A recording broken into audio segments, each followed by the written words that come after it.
Compton effect. We know when X-ray fall on matter, a part is scattered without any change in wavelength. This is known as classical scattering.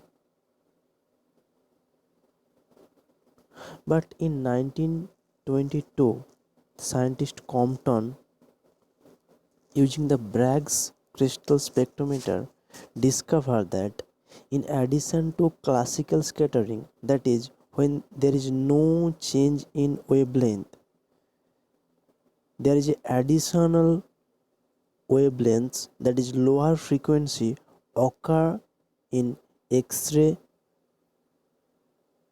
scattering, that is called Compton effect.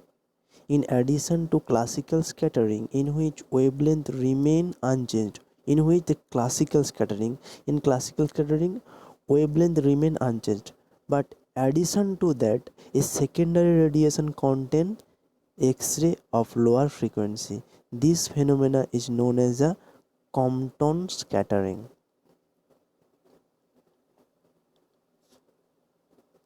To prove that Compton scattering, to calculate the wavelength of the lower frequency, we have to take few assumptions that X-ray photon energy equals to Hc by lambda, that is equals to h nu, and electron are free and stationary. It means the energy of the photon is much higher than the energy of the electron, and the collision must be elastic. Elastic means no energy dissipated during the collisions.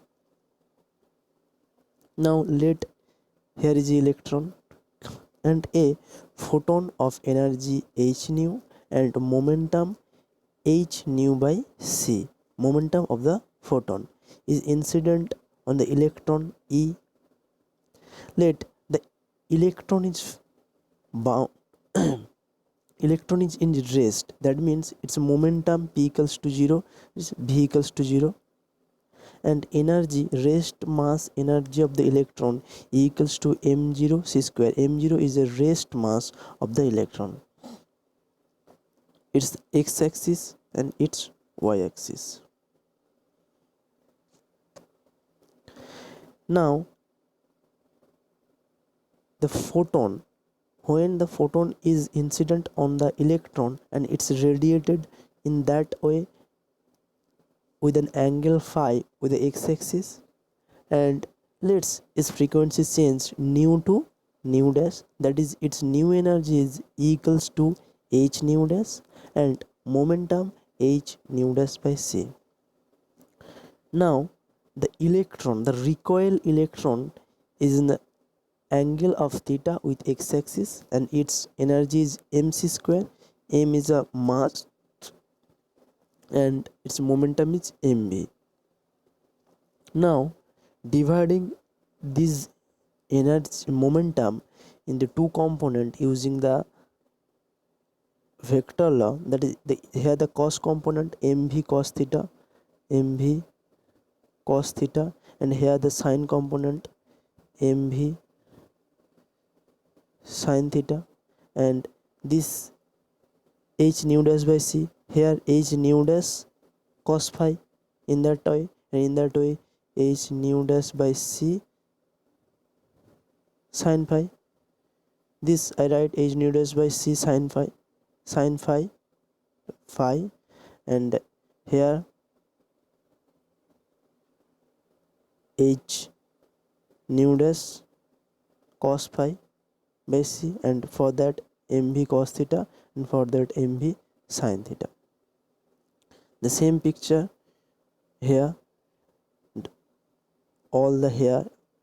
Now these things, it means the part of cos component of the momentum of the scattered electron and the cos component of the momentum of the scattered photon is this, and here this, and here this.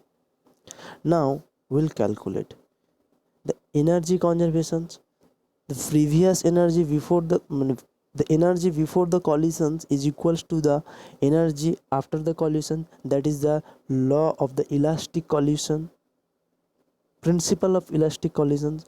That means the energy h nu of the photon and the rest mass energy of the electron is m0 c square is equals to energy of the photon, scattered photon, and the recoiled electron, energy conservations, and equating that mc square equals to s, and squaring the both side we get m square c to the power 4 equals to these lines. It is equations 1. And then the momentum conservation, that means al- along the x-axis, there, along x-axis there, this and here h nu by c.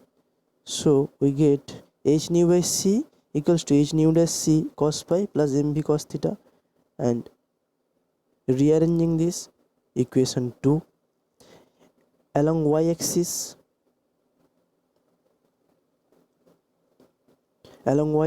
here h nu dash c sin phi, and in that way mv sin theta, equating both for valence.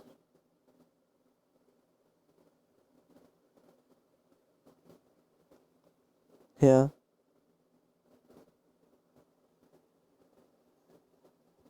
h nu dash c sin phi equals to mv sin theta, and I arrange that things in one way, that these things.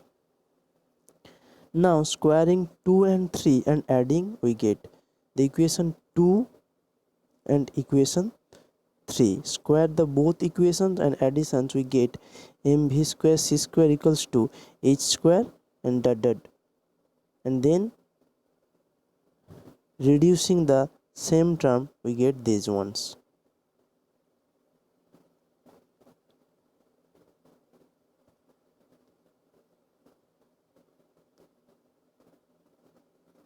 Now subtracting equation 4 from equation 1. From equation 1 we get, that is the equation 4, and we have the equations 1 here, equations 1 here, and subtracting these equations from the equation 4, we get m square c square whole into c square minus b square equals to this, and then calculating, we get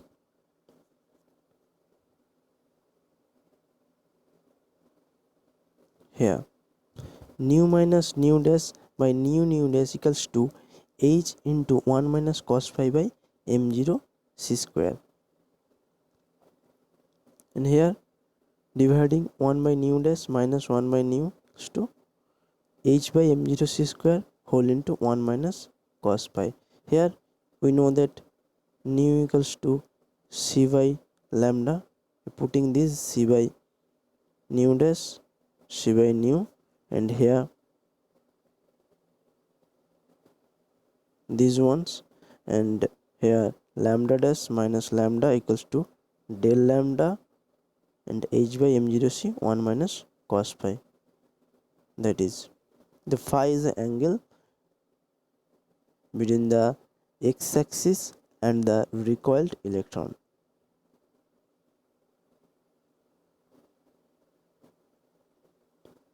Now we get the wavelength of the scattered photon, lambda dash equals to lambda plus its original wavelength and the shift of wavelength both, and we calculate the value of del lambda equals to h by m0 c 1 minus cos phi. This term put it here, and we get lambda dash equals to lambda plus h by m0 c 1 minus cos phi.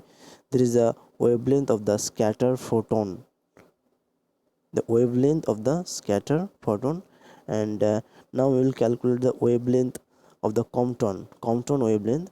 That means we put h 6.625 × 10⁻34 joules second, and m0 the mass of the electron in the kg and the velocity of light, and putting that del lambda equals to, we get 2.9 sorry 0.0242 into 1 minus cos phi Armstrong.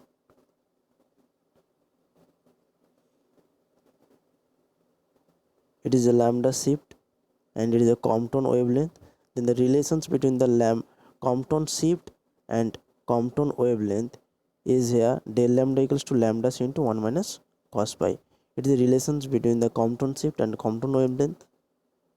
Now the question is here, why Compton scattering cannot be observed with visible lights?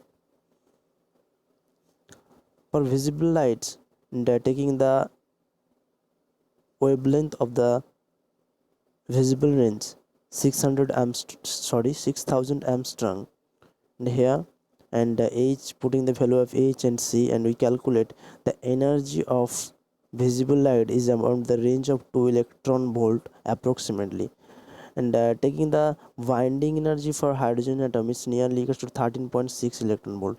That means the atoms, we take the assumption the electron must be free for the radiation. That means the radiation's energy must be more than the binding energy of the electron, but here the binding energy is much higher than that of the energy of the radiation.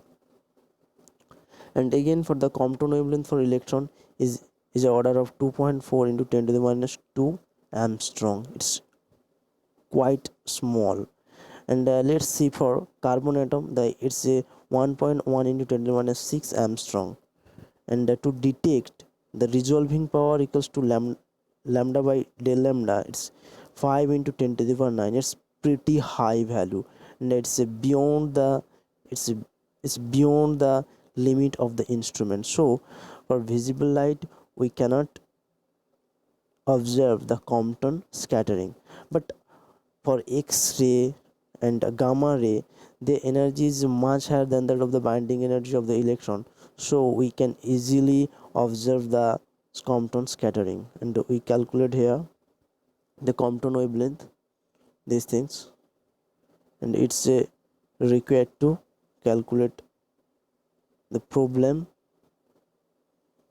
and these things. And here the remember, you have to remember and these ones calculations of problem. That's all.